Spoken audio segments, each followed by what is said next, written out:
In the world of politics, it feels like opinions and hot takes travel way faster than the actual facts. It's so easy to get lost in all that noise. So, what if we just cut through it all? What if we just looked at what was actually done? Well, that's exactly what we're going to do right now. So, for the next few minutes, we're hitting the pause button on the commentary. Our only goal here is to give you a straight-up look at 19 specific actions from the last 60 days, all pulled from official announcements and public records. Let's kick things off with a topic that's been front and center: immigration. So our first theme is immigration and federal power. And the actions we're about to look at, they're not just about controlling borders. They also bring up some really big questions about the balance of power between the federal government and states or cities. First up, action number one, and it was a big one.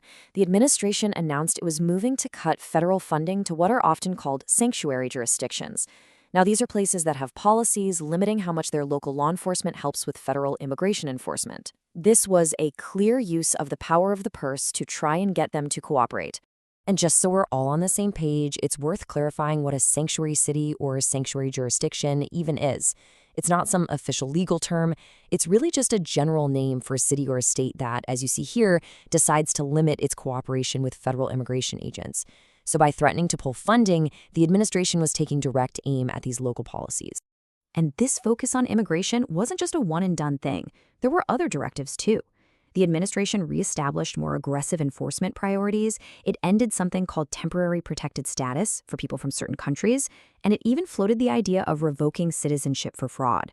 You put all that together, and it paints a really clear picture of a wide-ranging effort to tighten immigration controls across the board. Okay, let's shift gears now to another area where we saw some pretty major policy changes: climate, energy, and industry. And just like with immigration, the actions here really signal a sharp turn from the way things were done before. This one was huge, a truly landmark decision. The administration formally withdrew the United States from a major UN climate agreement. This sent a massive signal that the U.S. was moving away from international cooperation on climate change. And this wasn't just symbolic, it had very real implications for global efforts to cut emissions. Now, that big move on the world stage went hand in hand with a major shift in policy right here at home. It basically followed a three-step playbook. Step 1, roll back existing federal environmental protections. Step 2, put pressure on domestic energy companies to produce more. And Step 3, prioritize the development of fossil fuels over renewable energy. This was a fundamental rethinking of America's energy priorities. This theme of challenging the way things have been done for a long time, well, it definitely extends to global trade. In this section, we're going to see how things like tariffs and economic pressure were used to reshape relationships with some key trading partners, especially China. The administration's approach to Iran is a perfect example of using economic muscle as a foreign policy weapon. The message was pretty simple. If you're a country that trades with Iran, you are going to face some serious U.S. tariffs. The whole idea was to isolate Iran's economy and really pressure other nations to follow suit. And they weren't being subtle about it either. The tariff they announced was a steep 25%. That puts a very clear, very high price on doing business with Iran. And it really turned economic policy into a powerful tool for foreign policy. And we saw that same exact playbook being used in the U.S. relationship with China. There was a big shift away from a model based on cooperation and negotiation toward a more confrontational one that's all about leverage.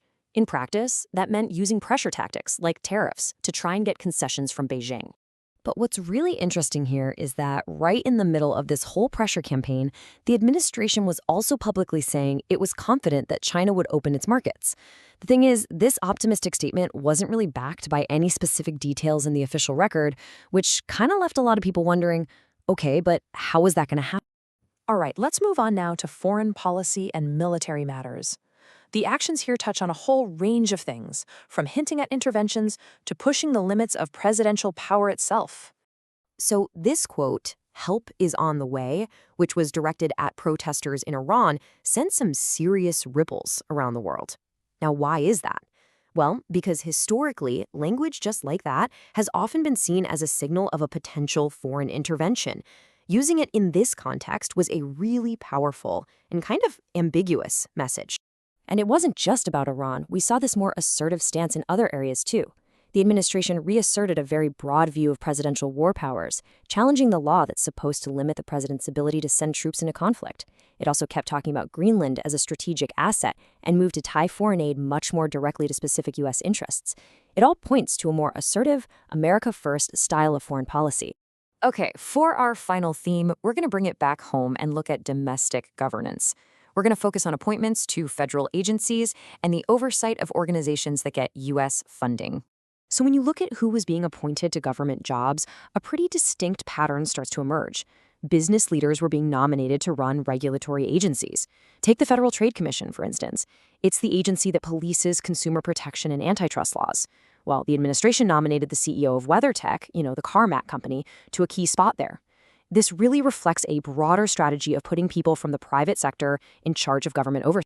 The focus also zoomed in on non-governmental organizations, or NGOs.